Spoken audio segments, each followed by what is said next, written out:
सचिन शंकर काकडे या उपशिक्षक निरगुडे येथे काम करत असताना त्यांचा अत्यंत दबावाखालील मनस्थितीमध्ये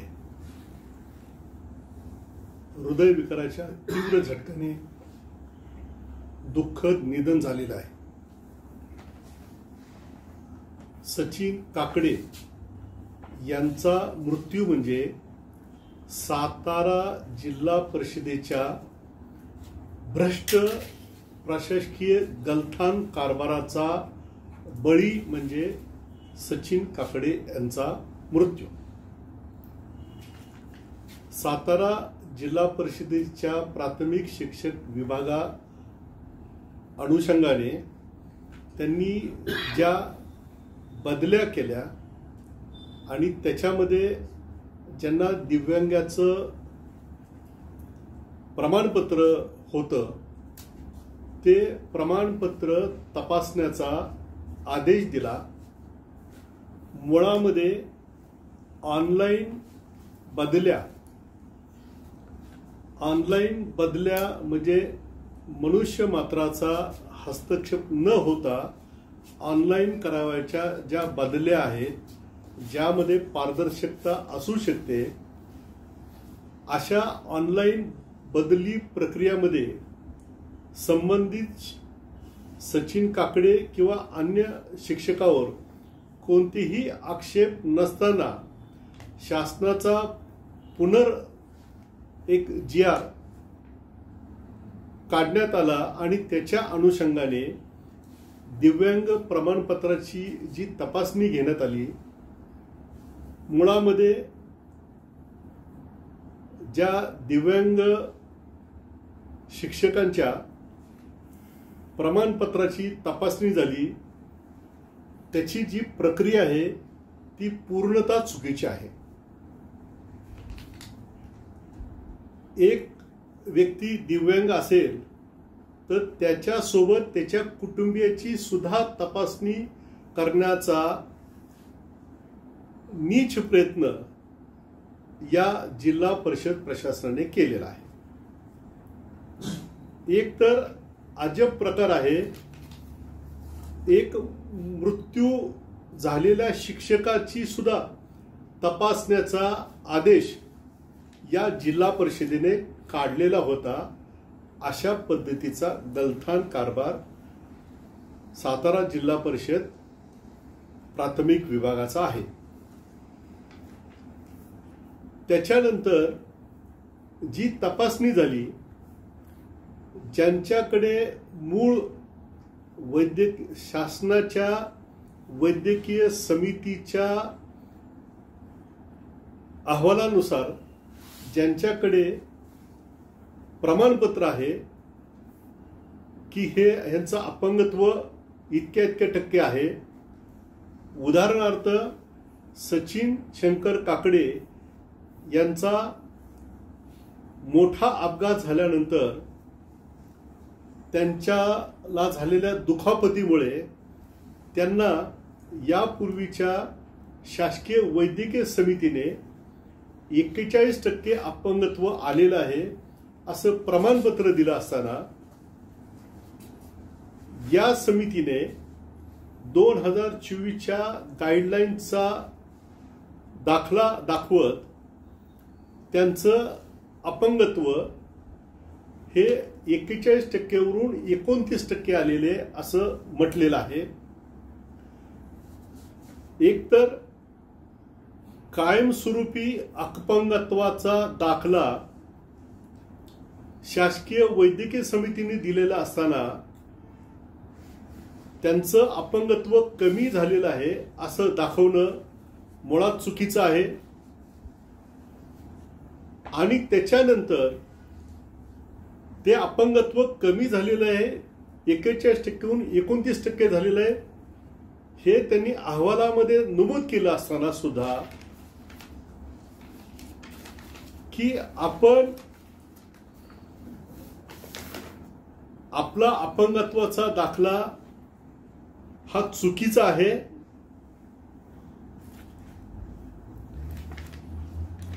हे प्रमाणपत्र म्हणजे सातारा जिल्हा परिषद सेवक म्हणून तुम्हाला महाराष्ट्र जिल्हा परिषद जिल्हा सेवा शिस्त व अपील नियम 1967 व महाराष्ट्र जिल्हा परिषद जिल्हा सेवा वर्तणूक नियम 1967 लागू आहे आणि त्याप्रमाणे तुम्ही दाखल केलेलं दिव्यांग सर्टिफिकेट हे चुकीचं आहे, दिशाभूल करणारं आहे आणि म्हणून तुमच्या विरुद्ध पोलीस गुन्हा दाखल का करू नये आणि तुम्हाला सेवेतून निलंबित का करू नये अशा पद्धतीची नोटीस देणं म्हणजे हा गलथान कारभाराचा कळस आहे. ही महमदी राजवट आहे की ज्या जिल्हा परिषदच्या कारभारामध्ये लोकसेवक म्हणून प्रामाणिकपणे नोकरी बजावणाऱ्या, आपलं कर्तव्य पार पाडणाऱ्या आणि राष्ट्रीय शैक्षणिक धोरण तळागाळापर्यंत पोहोचवणाऱ्या प्रामाणिक शिक्षकांवर अशा पद्धतीचं बिनबुडाचे चुकीच्या पद्धतीनं आरोप करून त्यांचं नैतिक खच्चीकरण करणं, त्यांना मानसिक त्रास होईल अशा पद्धतीनं त्यांना नोटिसा देणं आणि ज्यांनी खून केलेले आहेत त्याला सुद्धा त्याचं म्हणणं मांडण्याची संधी दिली जाते. परंतु हा कारभार इतका तुघलकी आहे, ह्यांनी ही नोटीस चुकीची नोटीस देऊन ह्या नोटिसीचा खुलासा 3 दिवसात केला पाहिजे अशा पद्धतीचा सक्ती करण्याचा प्रयत्न केलेला आहे. अशा पद्धतीनं चुकीच्या नोटिसा काढणं, तुम्हाला सेवेतून निलंबित का करू नये अशा पद्धतीचं नैतिक खच्चीकरण करणारं नोटीस काढणं, तुम्हाला सेवेतून निलंबित करू नये अशा पद्धतीचं धमकावणं, याच्यामुळे सचिन काकडे यांची मानसिक परिस्थिती बिघडली. त्यांची अगोदर अँजिओप्लास्टी झालेली आहे, त्यामुळे त्यांच्यावर मानसिक शारीरिक दबाव आला, त्यांचा मानसिक छळ झाला आणि म्हणून हार्ट अटॅकने त्यांचा मृत्यू झालेला आहे.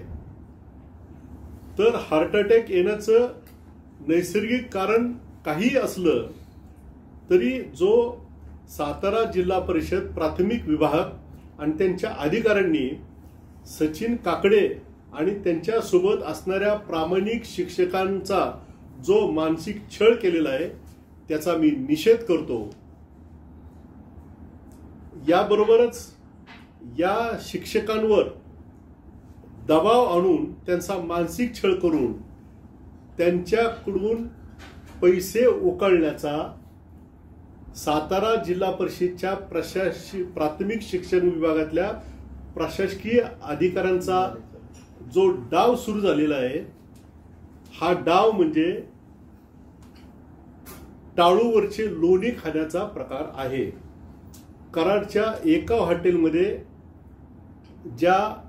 या तपासणीमध्ये ज्या शिक्षकांच्या दिव्यांग प्रमाणपत्राच्या संदर्भामध्ये आक्षेप घेतले गेले त्यांना त्या अपात्र दिव्यांग अपात्र प्रमाणपत्रातून बाहेर काढण्यासाठी काही पैसे उकळण्याचे प्रकार सुरू झालेले आहेत. याचा अर्थ असा की ही सर्व कारवाई जी चालू आहे तर प्रामाणिकपणे लोकसेवक म्हणून आपलं कर्तव्य बजावणाऱ्या शिक्षकांकडून त्यांचा मानसिक छळ करून, त्यांना ब्लॅकमेल करून, त्यांच्याकडून पैसे उकळण्याचा हा प्रयत्न चालू आहे. हा निंदनीय आहे. भावी पिढी निर्माण करणारी जी शिक्षकांची पिढी आहे त्याच्यामध्ये ज्यांची दिव्यांगाची सर्टिफिकेट सत्य आहेत, बरोबर आहेत, त्या सर्वांच्या पाठीमागे या देशातील, या राज्यातील, या जिल्ह्यातील सर्व समाज त्यांच्या पाठीशी आहे. जर या दिव्यांग प्रमाणपत्रामध्ये ज्यांचे दिव्यांग प्रमाणपत्राचे दाखले 100% बोगस आहेत त्यांच्यावर कारवाई झालीच पाहिजे. परंतु ज्यांची मेडिकल सर्टिफिकेट वर्षानुवर्ष आहेत, शासनाच्या वैद्यकीय समितीने ती प्रमाणबद्ध केलेली आहेत, त्याची बॅक हिस्ट्री आहे, असं असताना अचानक त्यांचे प्रमाणपत्र बोगस आहे आणि म्हणून तुमच्यावर कारवाई का करू नये, तुम्हाला निलंबित का करू नये असं म्हणणं म्हणजे शासनाच्या एका विभागाने दुसऱ्या विभागावर गैरविश्वास करणं असं होणार आहे. मग जर दिव्यांगाचे दाखले जर सत्य आहे, बरोबर आहे, त्यांच्या टक्केवारीमध्ये जर शासनाच्या कायद्यानुसार जर थोडाफार बदल झाला असेल तरी सुद्धा तुम्ही त्यांचे दाखले रद्द करणार असेल तर तुम्ही यापूर्वी ज्या वैद्यकीय समितीने ते दाखले दिलेले आहेत त्या वैद्यकीय समितीवर तुम्ही खटले भरणार आहेत का नाही याचाही खुलासा शासनाने केला पाहिजे. या संदर्भामध्ये दिव्यांग प्रमाणपत्र तपासणीमध्ये ज्यांचे दाखले तुम्ही रद्द केलेले आहेत, तुमच्या वैद्यकीय समितीने रद्द केलेले आहेत, या विरोधामध्ये संबंधित शिक्षकांनी कोर्टामध्ये धाव घेतलेली आहे आणि कोर्टात धाव घेतली असताना पुन्हा त्यांच्यावर कारवाई करणं हा कोर्टाचा सुद्धा अवमान आहे. कोर्टाने आपण केलेली कारवाई ही उचित आहे, बरोबर आहे असं म्हटलेलं नाही. त्यामुळे यापुढे संबंधित शिक्षकावर जर कारवाई झाली तर तो कोर्टाचा अवमान होऊ शकतो, याची दखल संबंधित प्रशासनाने घेतली पाहिजे.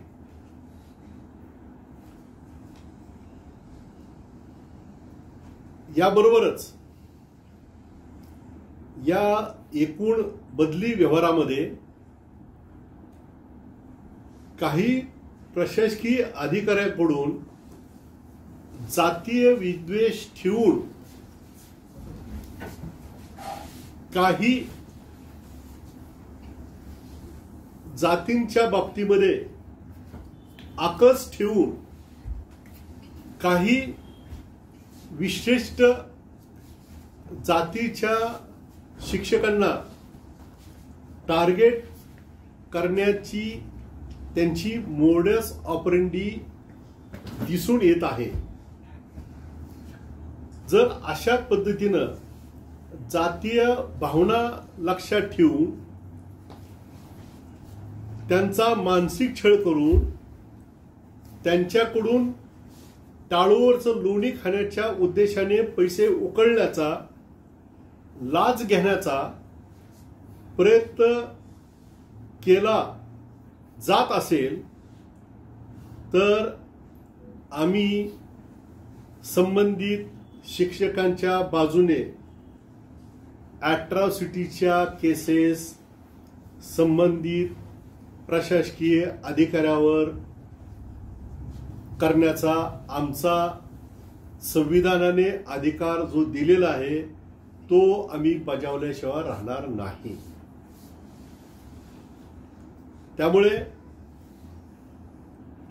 मुकी बिचारी कुणीही हाका या म्हणीप्रमाणे दिव्यांग प्रमाणपत्र प्रामाणिकपणे घेऊन प्रामाणिकपणे राष्ट्रीय शैक्षणिक धोरणाची अंमलबजावणी करणाऱ्या प्रामाणिक शिक्षकांवर त्यांच्या कमजोरीचा गैरफायदा घेऊन जर प्रशासकीय अधिकारी जर मनमानी करणार असेल तर ते कदापि खपवून घेतलं जाणार नाही।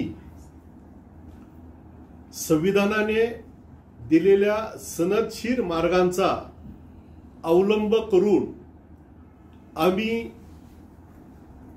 संबंधित भ्रष्ट प्रशासकीय अधिकाऱ्यांना तोडीस तोड उत्तर दिल्याशिवाय राहणार नाही। सातारा जिल्हा परिषदेच्या प्राथमिक विभागाच्या प्रशासकीय अधिकाऱ्यांनी आपलं बिघडलेलं डोकं ठिकाणावर आणावं। त्यांनी दिव्यांग शिक्षक संबंधी जेवढी कृष्ण कृत्य केलेले आहेत, जेवढे आदेश काढलेले आहेत, जेवढ्या नोटिसा काढलेल्या आहेत, त्याचं पुन्हा अभ्यास करावा, आपल्या त्रुटी लक्षात घ्याव्यात, विनाकारण केलेली कारवाई मागे घ्यावी आणि ज्यांची प्रमाणपत्र दिव्यांगाची खरी आहेत होती त्यांचं प्रमाण थोडं बदललं असेल परंतु पूर्णतः चुकीची नसतील अशा प्रामाणिक शिक्षकांच्या पाठीशी या प्रशासनाने राहिलं पाहिजे।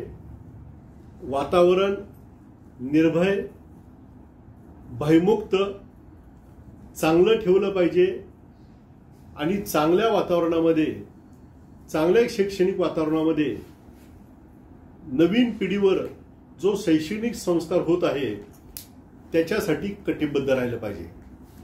अन्यथा आम्हाला संविधानाच्या माध्यमातून मिळालेल्या मूलभूत अधिकारांचा वापर करावा लागेल। गरज पडली तर आम्हाला संघर्ष करावा लागेल। भारतीय राज्यघटनेचे शिल्पकार परमपूज्य डॉक्टर बाबासाहेब आंबेडकरांनी शिका, संघटित व्हा आणि संघर्ष करा हा मूलमंत्र दिलेला आहे। त्यामुळे आम्ही सर्व सातारा जिल्ह्यातील महाराष्ट्रातील दिव्यांग प्रमाणपत्राच्या आधारे ज्या शिक्षकांवर अन्याय झालेला आहे अशा सर्व शिक्षकांना संघटित करून त्यांच्यासाठी आम्ही न्यायालयीन आणि संविधानाच्या माध्यमातून आम्ही लढा उभारल्याशिवाय राहणार नाही।